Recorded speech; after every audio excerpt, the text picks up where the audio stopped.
Hello बच्चों, the question is horizontal growth of seedling, swelling of axis and apical hook formation in dicot seedling are associated with photoperiodism, vernalization, cytokinin and ethylene. चलिए आइए इसको हम लोग समझते हैं। ये जो हॉरिजॉन्टल ग्रोथ ऑफ सीडलिंग है, सबसे पहले मैं आपको ये बताना चाहूँगा, ये जो डाइकोट प्लांट्स होते हैं, ये डाइकोट प्लांट्स होते हैं, इससे मान के चलो एक प्लीम्यूल बाहर आ रहा है, प्लीम्यूल बाहर आ रहा है। तो प्लीम्यूल जब बाहर आता है जो डाइकोट्स प्लांट्स में, अगर इसको लंबा होना है तो इसके अंदर क्या होता है, स्वेलिंग होता है। क्या होता है, स्वेलिंग होता है। क्या होता है, स्वेलिंग होता है। अब फॉर एग्जांपल के लिए, जैसे यहाँ पे जिस तरह से ऐसे ऐसे ये ग्रो कर रहा है, सब कुछ मान के चलो ये ऐसे ऐसे ग्रो कर रहा है, इसको यहाँ क्या लगा, थोड़ा सा हार्ड सरफेस लगा। तो हार्ड सरफेस मान के चलो स्टोन रखा हुआ है। तो अब स्टोन रखा हुआ, तो अगर ये ऊपर की ओर जाएगा तो इसको पेनिट्रेट नहीं कर पाएगा स्टोन को। तो ये क्या करता है कि पेनिट्रेट नहीं कर पाता है, तो ये क्या करता है, ये साइड से हॉरिजॉन्टल ग्रोथ कर लेता है और ऐसे करके ये ऊपर एक प्लीम्यूल बना लेता है। ऊपर क्या बना लेता है, एक प्लीम्यूल बना लेता है। बाद में यही क्या होता है, बाद में यही जाके एक प्लांट बनता है। तो ये क्या कर लिया, हॉरिजॉन्टल ग्रोथ। क्या कर लिया, हॉरिजॉन्टल ग्रोथ। ठीक है। और ये एपिकल हुक का फॉर्मेशन करता है। कैसे, उसको समझते हैं। फॉर एग्जांपल के लिए ऐसे जा रहा है, ठीक है, नीचे ऊपर डेवलपमेंट हो रहा है इसका। यहाँ पे कौन सा एपिकल मेरिस्टेम है।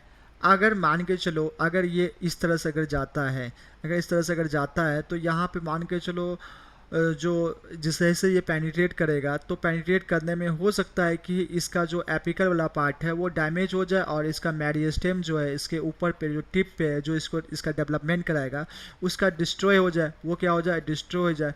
तो इसके लिए ये क्या करता है, ये जो प्लांट्स है, ये एपिकल हुक का फॉर्मेशन करता है। मतलब ऐसे टेढ़ा हो जाता है, थोड़ा मुड़ जाता है।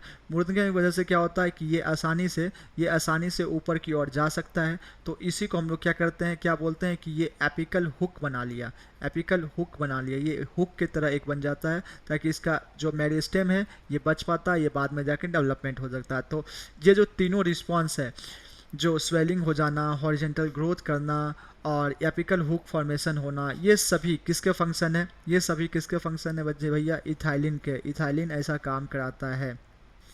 ठीक है।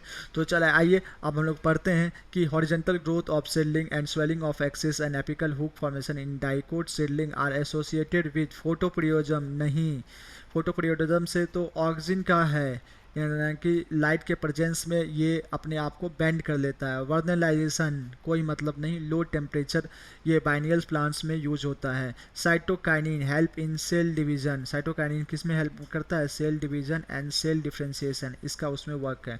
तो साइटोकाइनिन भी नहीं। तो ये किसका option, option C is correct. Apical hook formation, swelling of axis and dicot seedling are associated with ethylene. तो option C is correct. Thanks, best of luck.